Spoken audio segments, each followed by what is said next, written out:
বীর তনুকে পেয়ে গেছে, আর তনু ওর বরকে। আমার তোমায় দেওয়া কথা পূরণ হলো তনু।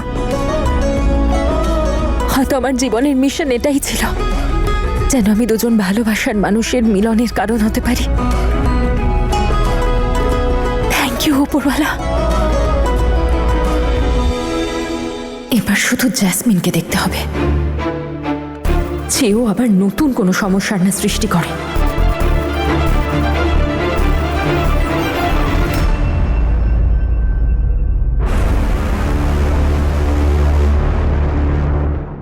বাহ, তাহলে এই ছিল তোমার মাস্টার পার্সোনাল কাজ। তোমার তো দারুণ বুদ্ধি দেখছি। বলো, কোথায় আছে তনু? বলো তনু কোথায়?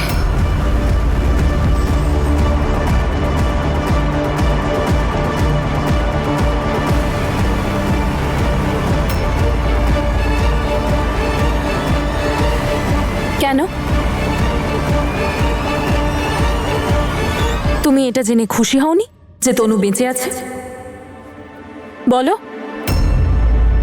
আমি কেন খুশি হব না? অবভিয়াসলি আমি খুশি, ভীষণ খুশি। তনু দিদি হয় আমার, ফিরে এসেছে। আমি আর কি চাই? তুমি না আমার সাথে এত ঘুরিয়ে ঘুরিয়ে কথা বলবে না। আমি যেটা জিজ্ঞাসা করেছি শুধু সেইটুকুর উত্তর দেবে।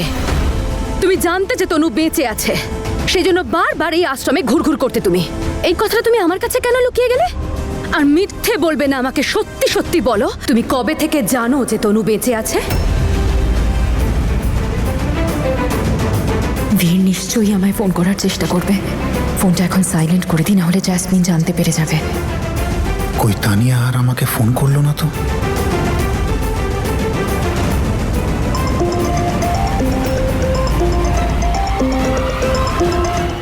মিথ্যেবাদী, এক নম্বরের চিটার। তুমি যার দয়ায় বাঁচো তাকেই ঠকাও। আমি তোমার জন্য কি না করেছি? তুমি যত টাকা চেয়েছো আমি সব দিয়েছি, আর তার পরিবর্তে তুমি আমাকে এটা দিলে। আমার বিশ্বাস ভাঙলে, তাও এতটা খারাপ ভাবে। ছি! আচ্ছা, তুমি নিজে কি করেছো তোমার বোনের সাথে? তুমি ওর বিশ্বাস ভেঙে ওকে শেষ করে দেওয়ার চেষ্টা করোনি? আরে চেষ্টা কি, তুমি তো ওকে শেষই করে দিয়েছিলে। And you know what? প্রথমবার যখন আমি তনুকে দেখলাম তখন এটাই ভেবেছিলাম যে সবার আগে এই কথাটা আমি তার বোন জ্যাসমিনকেই জানাবো, কিন্তু তারপর ভাবলাম যে না, কারণ জ্যাসমিন তাকে তার জীবনে চাই না। জ্যাসমিন তো চাই না তনু ফেরত আসুক, রাইট? জ্যাসমিন এটা একদমই চায় না যে তনু বীরের জীবনে ফেরত আসুক, কারণ জ্যাসমিন নিজে বীরকে পেতে চায়, বীরকে বিয়ে করতে চায়। আর তাই তুমি আমাকে টাকা দিয়ে আমার থেকে কাজ হাসিল করার চেষ্টা করেছো। যদি বীর এই কথাটা জানতে পারে তাহলে তোমার সাথে কি করবে ভেবে দেখেছো?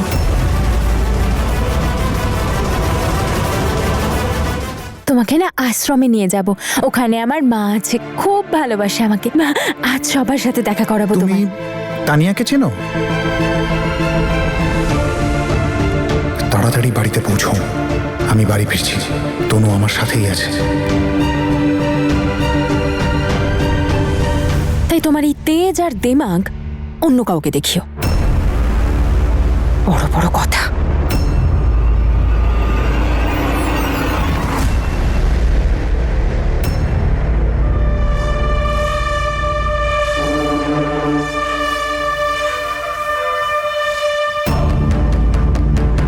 বীর জানতে পারবে তবে তো? তোমার কি মনে হলো আমি এত সহজে ছেড়ে দেব বীরকে? এত কষ্ট করে, এত ষড়যন্ত্র করে আমি বীরকে আমার জীবনে ফিরিয়ে এনেছি। এত সহজে আমি ওকে আমার থেকে দূরে যেতে দেব না। তোমার কি মনে হয়েছিল যে তুমি জ্যাসমিনকে বোকা বানিয়ে দেবে? কিন্তু হয়তো তুমি ভুলে গেছো যে তোমার মতন তানিয়াকে আমি এক হাতে বেচবো আর এক হাতে কিনবো, কেউ জানতেও পারবে না। এবার আমি তোমাকে এমন জায়গায় ছেড়ে দিয়ে আসবো যেখান থেকে তুমি কেন, তোমার আওয়াজটুকু আর বাইরে আসবে না।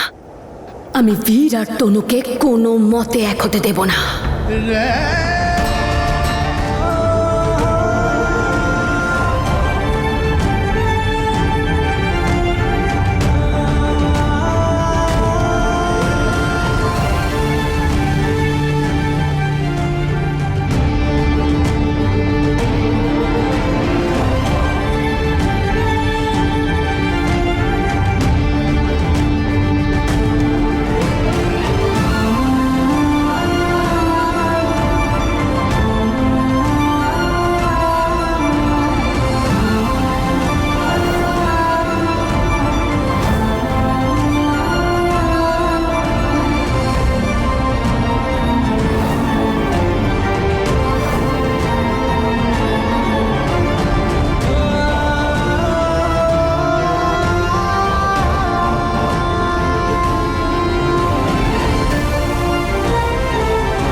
পারছি না কোথায় গেল তনু।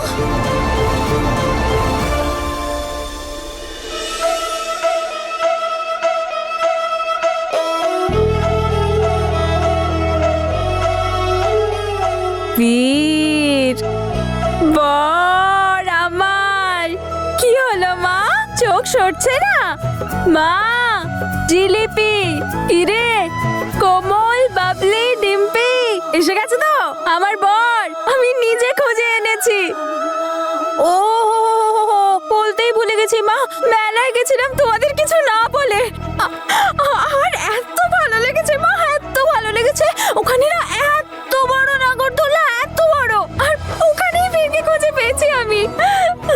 মা চুড়ি কিনে দিয়েছে বীর, আর এই কানের দুল, আর এই টিকলিটাও, ওই এই দেখ, এই নাক ছাবি, সব কিছু আমার বর আমাকে কিনে দিয়েছে। আচ্ছা শোন, তুই বরের সাথে যাবি তো? চল তাড়াতাড়ি জিনিসপত্র প্যাক কর। না না না না না না, এখন এখন এখন আমি একটু ওর সাথে থাকবো। তনু, তনু আমি এখানেই আছি। বাড়ি যাবে তো না? হ্যাঁ, তাহলে যাও, তাড়াতাড়ি গিয়ে নিজের ব্যাগপত্র গুছিয়ে নাও। আচ্ছা আমার দিকে তাকাও, আমি এখানে আছি, আমি কোথাও যাচ্ছি না। তারপর বাড়ি যাবো তো। আবার আমায় ছেড়ে চলে যাবে না তো?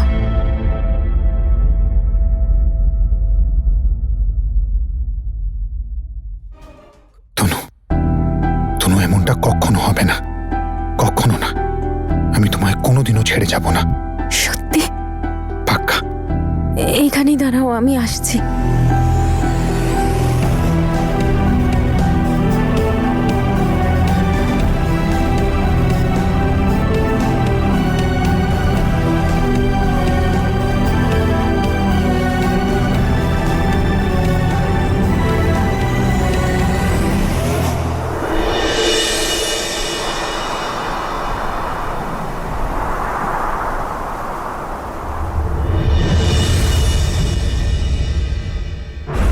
কোথায় গেল দুজন? কিচ্ছু বুঝতে পারছি না। কোথায়? আশ্রম, আশ্রমে একবার ফোন করে দেখি। কে জানে, ও হয়তো আবার আশ্রমে ফিরে গেছে।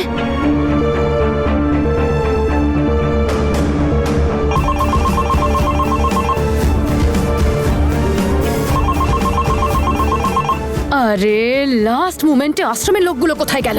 মনে হচ্ছে আমাকে নিজেকেই একবার আশ্রমে গিয়ে চেক করতে হবে। আমার মন বলছে তনু ওখানেই ফিরে গেছে।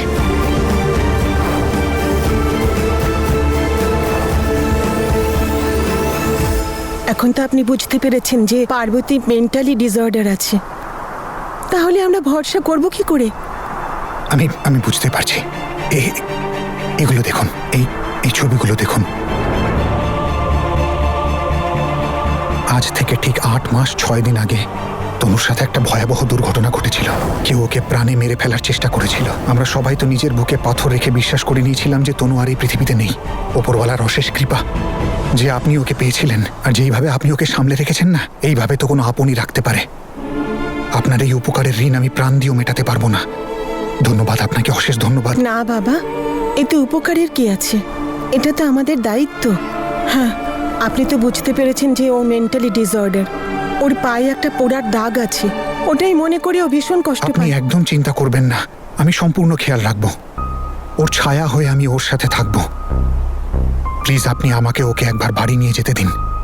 আমি ভাষায় প্রকাশ করতে পারবো না যে আমি তনুকে কতটা ভালোবাসি। দেখুন, আপনার মনের অবস্থা আমি বুঝতে পারছি, কিন্তু আপনার কি মনে হয় সহজেই ঠিক হয়ে যাবে?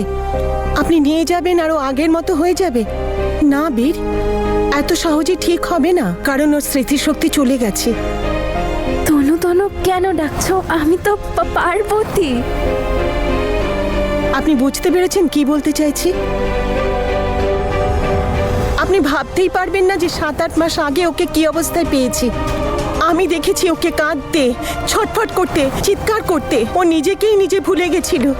শুধু একটা নামই ওর মনে ছিল, বীর। খুব কষ্ট পেয়েছে আপনার জন্যে। আমি ঠিক সামলে নেব। সামলাতে পারবে না বাবা। 2-3 ঘন্টা ওর সাথে থেকে অবস্থা বুঝতে পারবে না তুমি।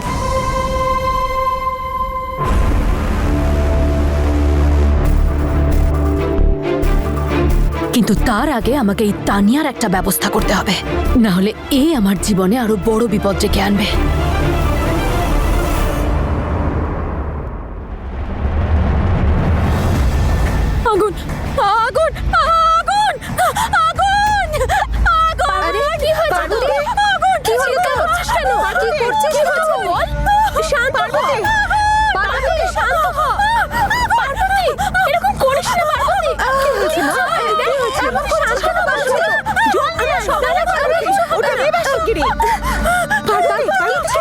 আপনি